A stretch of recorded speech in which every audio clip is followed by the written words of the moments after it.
Friends, मी doctor Neha डोंगरकर। माझा पहिला प्रश्न आहे, तुम्हाला थायरॉइड आहे का? आता ज्यांचं हो उत्तर असेल त्यांनी हा व्हिडिओ एकदम काळजीपूर्वक ऐकायचा। थायरॉइड हा आजार असा आहे की जगामध्ये 120 मिलियन लोकांना थायरॉइड आहे आणि त्यातल्या त्यात बायकांना सगळ्यात जास्त थायरॉइड दिसून येतो। प्रत्येक 100 लोकांच्या मागे 30 ते 35 लोकांना थायरॉइड आहे आणि जुन्या काळामध्ये जो रेट होता थायरॉइडचा तो आता दिवसेंदिवस वाढतच चाललेला आहे। आता साधारणतः 2017-18 मध्ये जर त्याचा रेशो पाहिला तर तो जवळपास दुप्पट तिप्पट वाढलेला आहे। तर थायरॉइड हा आजार इतका कॉमन झालेला आहे। आता थायरॉइड आजार कॉमन होण्याचे कारण असं आहे की आपली लाईफस्टाईल पण खूप चेंज झाली आहे। त्याच्यामध्ये आपलं जे मेटाबॉलिझमचा रेट स्लो डाऊन होणं आणि आपल्या लाईफस्टाईलमुळे त्याच्यात अजून स्लो डाऊन तो रेट होत जाणं, ह्याच्यामुळे हा थायरॉइड अजून वाढतो। आता जो थायरॉइडमध्ये हायपोथायरॉइडिझम आणि हायपरथायरॉइडिझम हे 2 प्रकार आहेत। तर त्याच्यामध्ये हायपोथायरॉइडिझममध्ये काय डाएट करायला पाहिजे आणि आपली लाईफस्टाईल कशी ठेवायला पाहिजे ते आपण आजच्या व्हिडिओमध्ये बघणार आहे। आता हायपोथायरॉइडिझममध्ये जे मेटाबॉलिझम आहे ते स्लो डाऊन होत असल्यामुळे त्याच्यामध्ये वेट गेन होणं, टायर्डनेस असणं, पेशंटला जर थंडी पडली तर ती टेम्परेचर जर कमी जास्त झालं ते सहन न होणं, त्यांना एन्झायटी असणं, त्यांची स्किन ड्राय होणं, हे एक कॉमन सिम्पटम्स आहेत जे हायपोथायरॉइडिझममध्ये आढळून येतात। पण ह्याच्यामध्ये जर हे जास्त डिफिकल्ट झालं म्हणजे सिरियस असेल हायपोथायरॉइडिझम तर त्याच्यामध्ये हार्ट डिसीज होणं, ओबेसिटी, जॉईंट पेन आणि इन्फर्टिलिटीसुद्धा आढळून असते। कारण हा सिंपल हार्मोन्सचा डिसीज आहे। जेव्हा तुमचे हार्मोन्स कशामध्ये इन्व्हॉल्व होतात तर तुमच्या बाकीच्या बॉडीवर पण ते भरपूर अफेक्ट करत असतात। तर हा हायपोथायरॉइडिझम आहे। मग याच्यामध्ये आपण लाईफस्टाईल कशी करायला पाहिजे? सगळ्यात पहिले तर तुम्ही एक्झरसाइज रेग्युलर करायला पाहिजे। जर एक्झरसाइज रेग्युलर केली तर जे वेट गेन होत आहे त्याला पण कंट्रोल होतं आणि बाकीचे जे सिम्पटम्स आहेत ते पण कमी होतात। आणि जर तुम्ही एक्झरसाइज रेग्युलर केली तर तुम्हाला तुमच्या ओल्ड एजमध्ये जे थायरॉइडचे अजून जास्त त्रास होतात ते त्रास कमी होतील। त्याच्यामुळे एक्झरसाइज तुम्ही केलीच पाहिजे, हे मस्त आहे। त्याच्यानंतर दुसरं आहे की डाएट। आता डाएट बऱ्याच जणांना असं वाटतं की डाएट काय करायला पाहिजे, तर ह्याच्यामध्ये डाएटची खूप काळजी कशी घ्यायला पाहिजे की आयोडीन आणि आयर्न हे हायपोथायरॉइडिझममध्ये कमी असतं।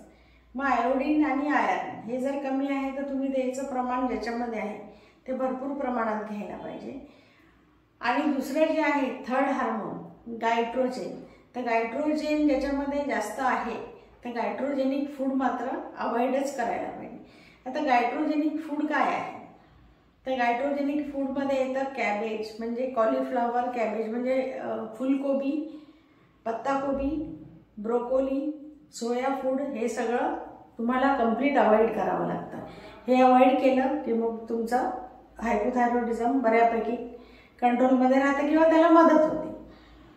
तर हे गायट्रोजेनिक जे आहेत ते अवॉइड करायचे आणि कधी कधी हे शिजवल्यानंतर ते गायट्रोजेनचं प्रमाण कमी होतं पण तरी अवॉइड केलेलं चांगलं।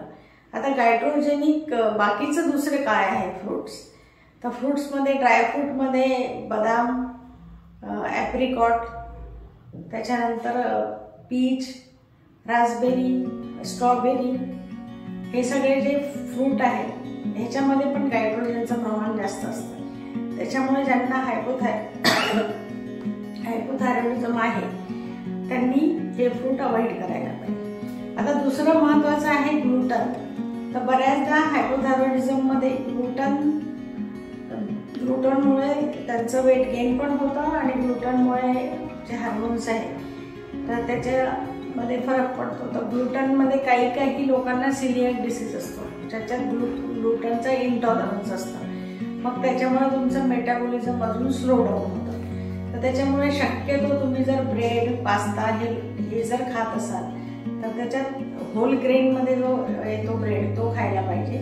आणि तुम्हाला जर पोळी खायची असेल तर त्याच्यामध्ये आपण जे म्हणतो की रागी, बाजरी, गहू, हे सगळ्याचा जो मल्टीग्रेनची जी पोळी आपण बनवतो ती थायरॉइडच्या पेशंटने जास्तीत जास्त त्याचा इंटेक घ्यायला पाहिजे। म्हणजे ग्लुटन, मैदा, बेकरी फूड्स आणि नुसतंच गव्हाचं हे जे ग्लुटन इंड्यूस डाएट आहे तर ते अवॉइड करायला पाहिजे. त्याच्यामुळे हायपोथायरॉइडिझममध्ये खूप चांगला फायदा होतो. तर अशा पद्धतीने जर तुम्ही डाएटमध्ये काळजी घेतली आणि रेग्युलर एक्सरसाइज केली तर तुम्ही बऱ्याच प्रमाणामध्ये थायरॉइडचे जे बाकीचे त्रास आहेत ते कमी करण्यासाठी तुम्हाला मदत होईल. आणि थायरॉइड जसा लाईफस्टाईलमुळे होणारा किंवा लॉंग टर्म डिसीज आहे, तर त्याला जर आपल्याला कंट्रोलमध्ये ठेवायचं तर हे डाएट आणि एक्सरसाइज अगदी मस्त आहे. कारण हायपोथायरॉइडिझममध्ये तुमचं मेटाबॉलिझम कंटिन्युअस स्लो डाऊन होतं आणि वेट गेन होत राहतं. मग वेट गेन झालं की ते अजून स्लो डाऊन होतं. ह्याला अवॉइड करण्यासाठी ह्या गोष्टी महत्त्वाच्या आहेत. आणि आयुर्वेदिक मेडिसिन त्या मेटाबॉलिझमला चांगलं करण्यासाठी कसे इफेक्टिव्ह आहेत ते आपण नेक्स्ट व्हिडिओमध्ये बघूया. थँक्यू.